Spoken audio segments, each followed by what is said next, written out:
if Álex Palou does not get to drive a McLaren, even though a McLaren seat opens up because Lando Norris goes to Red Bull, I'm going to be pissed.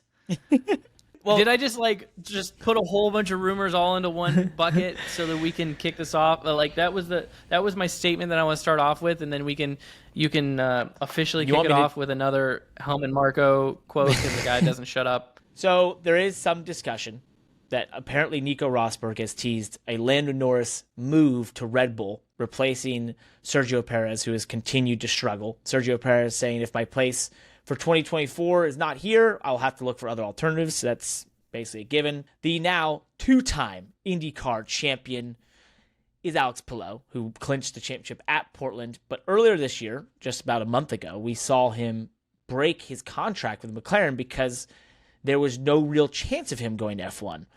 Now, what you're saying is basically if Lando Norris does end up leaving because maybe there is some sort of performance deal or Red Bull is able to buy him out of his McLaren contract, whatever it is, they feel like they want to spend the money to get him.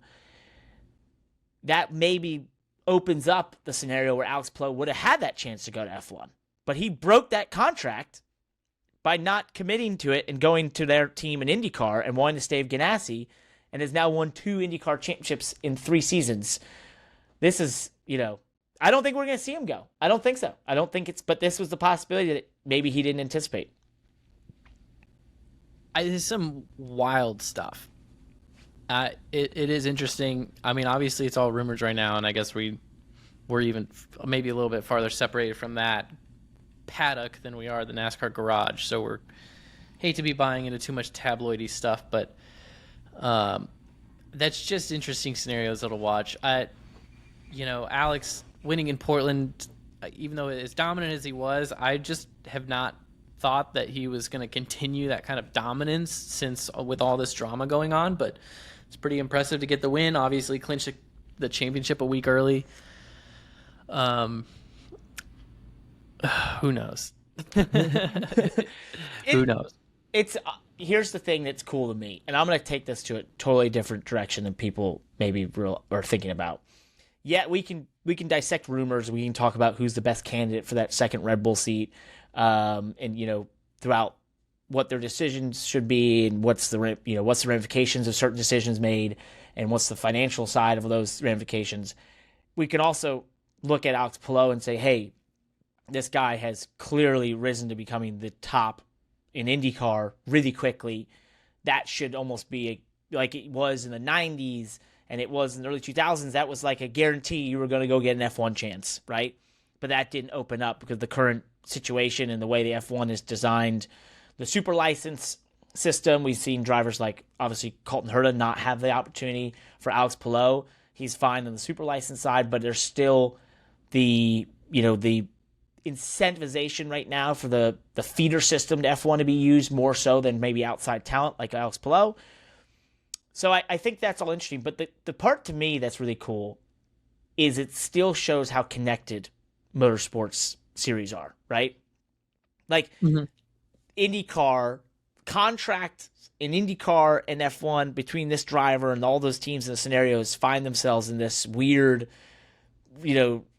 like forced relationship, but because it's the value of their talent of driving race cars at a high level is highly valuable. And I just think that's a cool thing. And I think it's cool to see some of the drivers who are the reserve drivers in F1 go to do IndyCar and vice versa. And I just like to see that connection. And I know IndyCar fans sometimes get upset when a driver's like, hey, I want to leave here and I want to go to F1. But I think it's also cool that it happens the other way.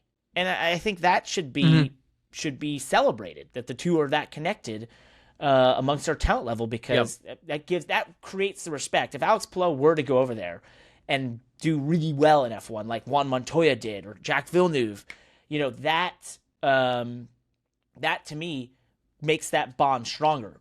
Cristiano Namada, he went over there from over here. That's the thing that makes that come together.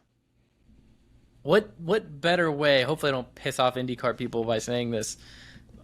What better way for IndyCar to shake off the little brother complex that they have when it comes to global motorsport, right? Whether it's our friends in the industry, I had Connor Daly's one of them that just I always tease him, and he's self aware of it, of the little brother complex from NASCAR, IndyCar, always feeling like they get overlooked and underappreciated. I get it. I see it. I understand. I think that an IndyCar is one of the most underrated racing series in terms of talent and competitiveness and just awareness. So, what better way for them to overcome that than to take their champion and hand him over to F1 and watch him succeed, which I think Álex Palou would do 100%. It would be cool. I think there's a long history of it, and when it goes well, it can be a really powerful force. I also think the other side, though, the reserve drivers, the younger drivers coming out that are starting to run into financial issues, trying to fund an F2 ride and get an offered paid ride to come over to IndyCar, right? Like, that's the sort of decisions that I like to see, because I'm like, okay, that is a driver whose talent level is valued so highly over here, is valued over there because they become a reserve driver or something, but they also want to race. So they take that opportunity over here. So I think it's all interesting there.